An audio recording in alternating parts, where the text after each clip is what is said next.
नमस्कार, TNP news पर स्वागत है आपका। मैं हूं आपके साथ सुहानी मलिक। बुलेटिन की शुरुआत करते हैं इस वक्त की बड़ी खबर के साथ, जहां भारत मंडपम में चल रही बीजेपी के राष्ट्रीय अधिवेशन के समापन दिवस के मौके पर पीएम मोदी ने संबोधित करते हुए कहा कि जिन लोगों को किसी ने नहीं पूछा, हमने सिर्फ उन्हें पूछा ही नहीं बल्कि उन्हें पूजा है। वहीं बीजेपी कार्यकर्ताओं से पीएम मोदी ने अपील करते हुए कहा कि अगले 100 दिन जुट जाना है। राष्ट्रीय सम्मेलन के इस मौके पर उन्होंने दिव्यांगत जैन मुनि विद्यासागर को याद कर पीएम मोदी भावुक हो गए। इन लोगों ने स्वीकार कर लिया है कि ये लोग भारत को विकसित नहीं बना सकते। सिर्फ और सिर्फ बीजेपी ही ऐसी पार्टी है, एनडीए ही ऐसा एक गठ है जिसने इसका सपना देखा है। हम मिशन मोड पर भारत को 2047 तक देश जब आजादी के 100 साल मनाएगा, हम भारत को विकसित देश बनाने के लिए काम कर रहे हैं। हमने तीसरे टर्म में भारत को दुनिया की तीसरी बड़ी आर्थिक ताकत बनाने का संकल्प लिया है और ये मोदी की गारंटी है। सरकार का तीसरा टर्म सत्ता भोग के लिए नहीं मांग रहा हूं, मैं राष्ट्र का संकल्प लेकर निकला हुआ व्यक्ति हूं।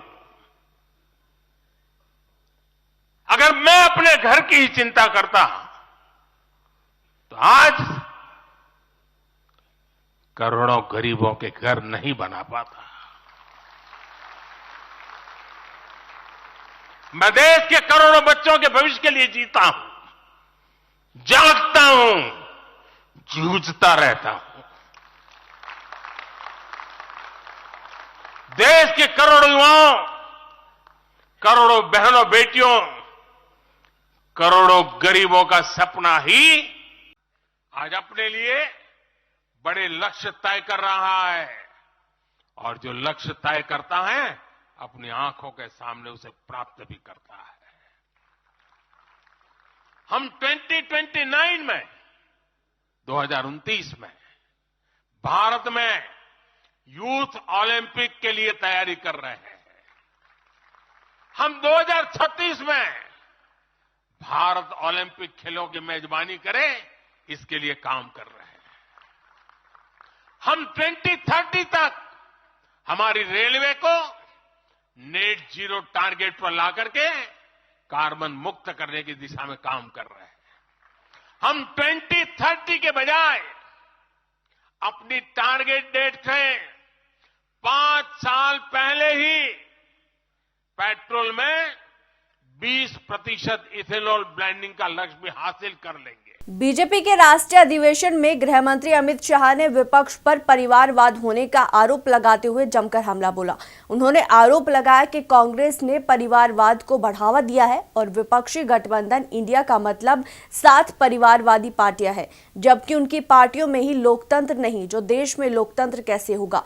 गृह मंत्री ने कहा कि इसमें शामिल सभी दल घोटाले में डूबे हुए हैं।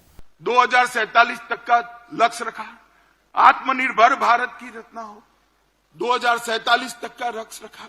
सोनिया जी का लक्ष्य राहुल जी को पीएम बनाना, पवार साहब का लक्ष्य बेटी को सीएम बनाना, ममता दीदी का लक्ष्य भतीजे को सीएम बनाना, स्टालिन का लक्ष्य अपने बेटे को सीएम बनाना, लालू प्रसाद जी का लक्ष्य अपने बेटे को सीएम बनाना, उद्धव ठाकरे का लक्ष्य अपने बेटे को सीएम बनाना और मुलायम सिंह जी बेटे को बनाकर ही गए हैं। अब मुझे एक बात बताइए कार्यकर्ता भाइयों बहनों, जिनका लक्ष्य ही अपने बेटे बेटी भतीजों का कल्याण हो, वो गरीब का कल्याण कर सकता है क्या?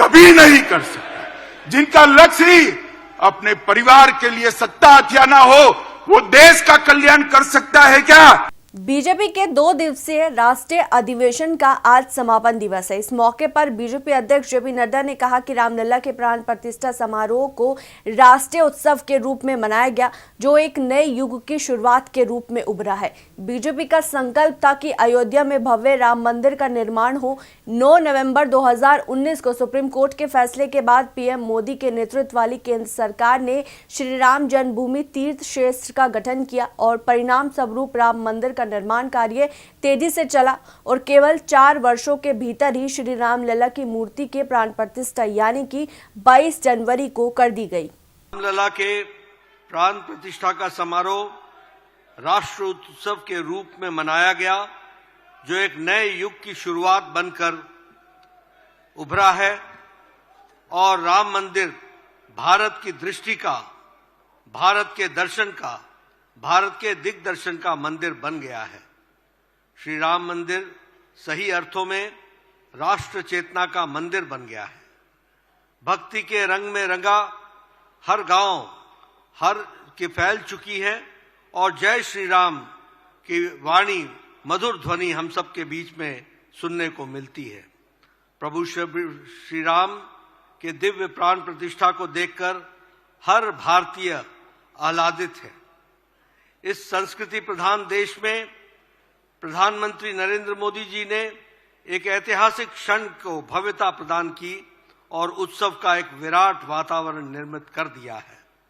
भारतीय जनता पार्टी का यह संकल्प था कि अयोध्या में भव्य राम मंदिर का निर्माण होना चाहिए।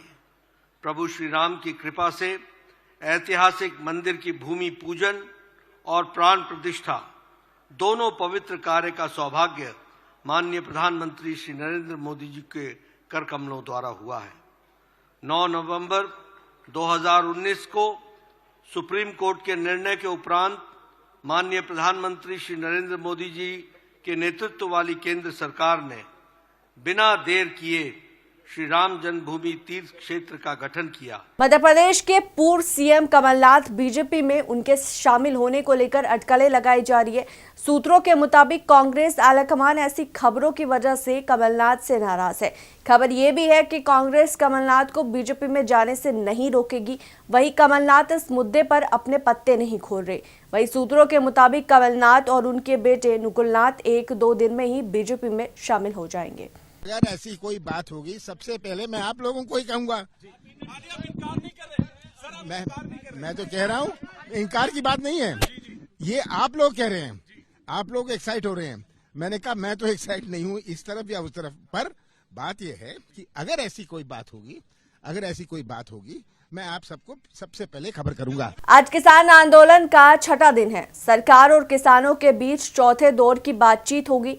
इसके लिए केंद्रीय मंत्री अर्जुन मुंडा, पीयूष गोयल, नित्यानंद राय और किसान नेताओं के साथ उनकी मुलाकात होगी। इससे पहले 8, 12 और 15 फरवरी की बातचीत जो थी वे बेनतीजा रही और आंदोलन में शामिल किसान दिल्ली जाने की जिद को लेकर पंजाब हरियाणा के शंभू बॉर्डर पर डटे हुए हैं। झारखंड के मुख्यमंत्री चंपई सोरेन ने दिल्ली में कांग्रेस अध्यक्ष मल्लिकार्जुन खड़गे से मुलाकात की। चंपई सोरेन ने कांग्रेस अध्यक्ष से मीटिंग को लेकर औपचारिक मीटिंग इसको बताया है। खड़गे साहब से हमारा शिष्टाचार भेंट हुआ कि सरकार गठन करने के बाद पहला दिन हम दिल्ली भी आए हैं और हमारा शिष्टाचार भेंट है और बाकी बात हम लोग का बाद में होगा। सर, सीट शेयरिंग को लेकर कोई बातचीत हुई? उसके लिए हम लोग सेकंड टाइम में होगा।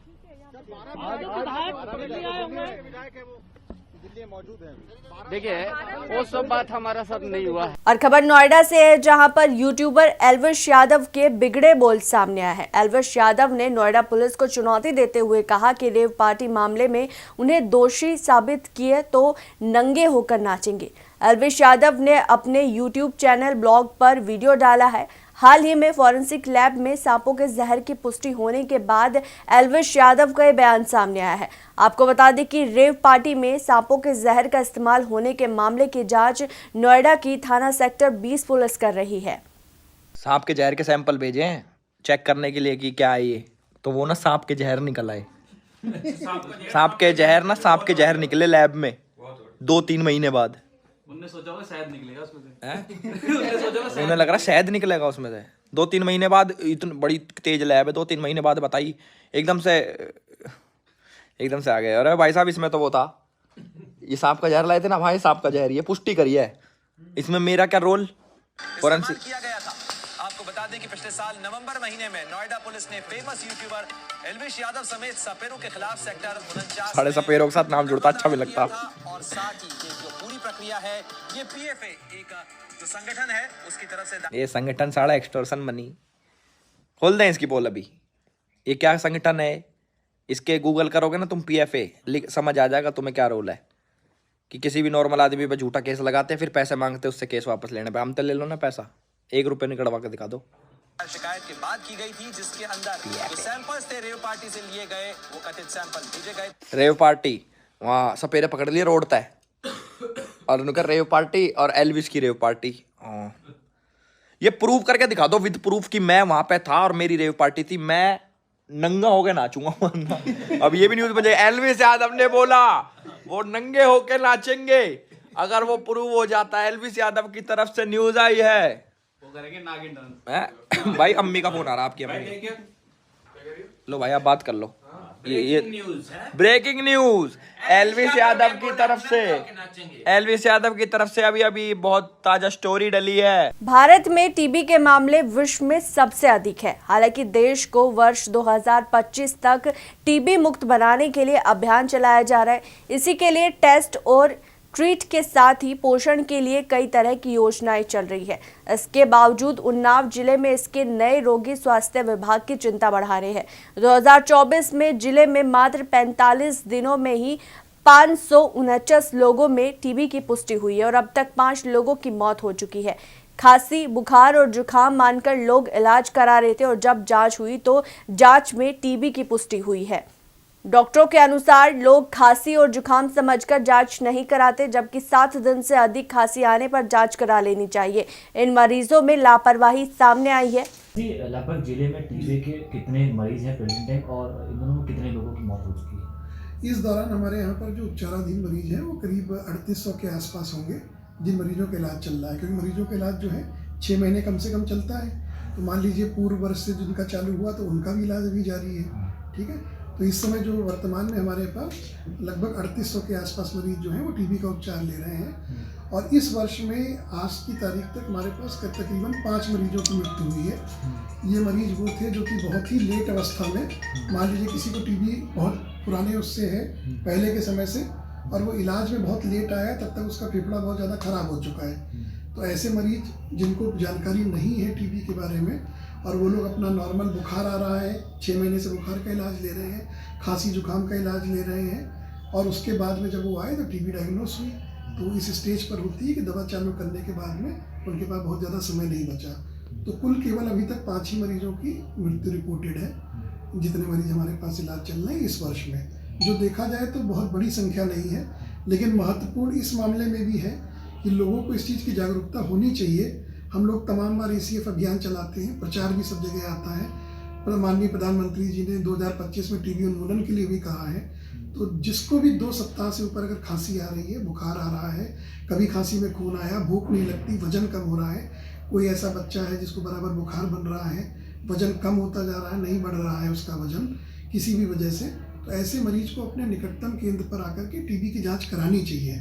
टीबी के इलाज में अगर लेट करेगा मरीज तो फिर अगर उसका फेफड़ा बहुत ज़्यादा डैमेज हो गया तो उसको बचाना बड़ा मुश्किल होता है। 45 दिनों में लगभग कितने मरीज आपके पास पुष्टि हुई है? हमारे पास 453 मरीज जो है 2 दिवस पहले का, क्योंकि डेली हमारे पास 5-7 नए मरीज और जिले भर में 20-30 मरीज जो हैं डेली नए डायग्नोस अलग अलग जगह से होते हैं। हमारे जिला क्षयरोग केंद्र से भी औसतन 5 से 7 मरीज हम लोग डेली जो है टीबी की रिपोर्ट करते हैं। तो डेली आंकड़ा बढ़ता रहता है, कई मरीज इलाज में आते हैं। इस समय पे 453 मरीज जो है हमारे परसों की तारीख तक, कल और आज का मैंने जागरूकता के लिए किस तरह के अभियान? जागरूकता में हम लोगों ने जो है ACF अभियान हमारे यहाँ पर है, जिसमें हम लोग हर 3-4 महीने पर एक्टिव केस फाइंडिंग अभियान के तहत घर घर जा कर के दस्तक सब में दी जाती है, प्रत्येक घर में, कि यहाँ पर जो है आपके यहाँ ये लक्षण अगर मौजूद हैं तो बलगम की जांच आप कराइए निकटतम केंद्र तक। जागरूकता जो हमारे यहाँ पर है, हर जगह पर IC एक्टिविटी करी जाती है और पिछले ACF अभियान में हम लोगों ने अक्टूबर-नवंबर में लगभग 20% जनसंख्या को हम लोगों ने कवर किया था, जहाँ पर कार्यकर्ताओं ने घर घर जा करके बताया था। अभी भी अगर आप अधिकतर मरीजों में करेंगे, सबसे बड़े हमारे जागरूकता फैलाने वाले मरीज जो टीबी के स्वयं मरीज रह चुके हैं वो होते हैं। मेरे पास DTC में कई ऐसे मरीज हैं जिनको मैंने ठीक किया है। वो अपने गांव के भी, नवाबगंज है, हिनौली, दूर दूर के मरीज, वहाँ ना जाके साहब हमको दिक्कत ये थी, हमारे पड़ोस का ये मरीज है, तो हमारा वो भी एडवोकेसी करता है। और हम लोगों ने अपने यहाँ के जितने CHOs हैं, इस समय सबसे ज़्यादा रोल जो है वो हमारे हेल्थ वेलनेस सेंटर जो हैं गाँव के, उनका रोल है, क्योंकि वो गाँव 3-4 गाँव पर एक बना हुआ है, तो वहाँ के लोगों को भी कर रखा। हमारे स्कूटम ट्रांसपोर्ट मैकेनिज्म बना है। अगर किसी दूरस्थ गांव में किसी मरीज को कोई दिक्कत है तो उसके बलगम के लिए कर्मचारी लगाए, वहाँ बलगम इकट्ठा होकर के हमारे यहाँ पर आता है। तो इससे भी हमारे यहाँ जांच दर जो है वो जो बहुत कम हुआ करती थी, वो भी करीब 1600-1700 प्रति लाख पॉपुलेशन पहुँच गई है। टीबी मरीजों की संख्या में बढ़ोतरी नहीं हुई है। पिछले वर्ष 2023 में जनवरी से 17 फरवरी के बीच में हमारे 943 मरीज चिन्हित किए गए थे। उसी अवधि में इस वर्ष 549 मरीज चिन्हित किए गए हैं, तो इसमें मरीजों में संख्या में गिरावट आई है। लगभग कितने मरीजों की मौत हो गई है इस वर्ष बताया जा रहा है? पिछले वर्ष में 2023 में जनवरी टू 17 फरवरी के बीच में हमारी 26 मरीजों की मृत्यु हुई थी टीबी से, और इसी अवधि में 2024 में सिर्फ 5 मरीजों की मृत्यु हुई है। क्या लग रहा है कि लगातार जो टीबी के मरीज बढ़ रहे हैं, इसके पीछे पेशेंट बढ़ नहीं रहे हैं, संख्या पिछले वर्ष से कम हुई है, जबकि हमने जांचें हमारी 3 गुना हो गई हैं। हमने 2022 में माइक्रोस्कोपी 21,871 मरीजों की थी और 2023 में हमने माइक्रोस्कोपी 58,495 मरीजों की, हमने लगभग 3 गुना ज़्यादा जांचें की हैं। 1.5 महीने में 5 लोगों की मौत हो गई टीबी से। तो आप किस तरीके से क्या देखते हैं, क्या वजह मानते हैं? ये जागरूकता की कमी है या यहाँ के बढ़ते हुए पॉल्यूशन की वजह से लोग? नहीं, पॉल्यूशन से मतलब नहीं है। देखिए, टीबी पेशेंट्स में जो MDR टीबी, उसमें कभी कभी डेथ्स होती हैं। पिछले वर्ष से डेथ हमारी काफ़ी कम हुई है। और इसके अलावा हम लोग साल में दो बार हमारा ACS active case search campaign चलता है, जिसमें हम लोगों को जागरूक करते हैं। इसके अलावा हर महीने 15 तारीख को निश्चय दिवस आयोजित किया जाता है, जिसमें हम पब्लिक को टीबी से बचाव के प्रति उनको हम जागरूक करते हैं। तो फिलहाल इस बुलेटिन में इतना ही। देश और दुनिया की बाकी तमाम खबरों के लिए बने रहे TNP न्यूज़ के साथ। नमस्कार।